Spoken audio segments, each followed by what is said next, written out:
IPhone ব্যবহারকারীদের জন্য দুঃসংবাদ।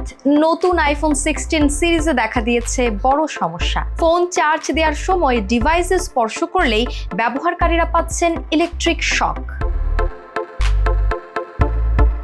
24 সালের সেপ্টেম্বরে লঞ্চ হওয়া আইফোন 16, 16 প্লাস, 16 প্রো ও 16 প্রো ম্যাক্স সিরিজ নিয়েও আগেও বেশ কিছু সমস্যার অভিযোগ পাওয়া গিয়েছিল। স্পর্শ নির্ভর পর্দা ঠিকমতো কাজ না করা, ব্যাটারি দ্রুত শেষ হওয়া এবং ফোন বারবার রিস্টার্ট হওয়া। তবে এবার ব্যবহারকারীরা জানিয়েছেন, চার্জ দেওয়ার সময় ফোনের ক্যামেরা বা অ্যাকশন বাটন স্পর্শ করলেই তারা ইলেকট্রিক শক পাচ্ছেন। অ্যাপেলের গ্রাহক ফোরামে এক ব্যবহারকারী লিখেছেন, মাত্র 1 সপ্তাহ হলো আইফোন 16 কিনেছি, চার্জ দেওয়ার সময় ক্যামেরা বাটন ধরলেই শক খাচ্ছি, খুবই অস্বস্তিকর। অ্যাপেলের সুরক্ষা নির্দেশনায় বলা হয়েছে, অফিসিয়াল চার্জার ও কেবল ব্যবহার করলে বিদ্যুৎ স্পৃষ্ট হওয়ার ঝুঁকি কমে।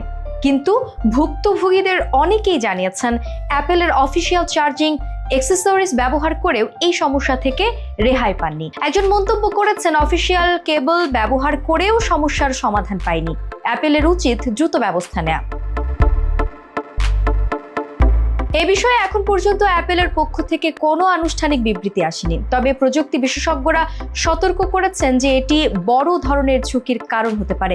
তাই গ্রাহকদের সুরক্ষায় দ্রুত পদক্ষেপ নিতে অ্যাপেলের প্রতি আহ্বান জানিয়েছেন তারা।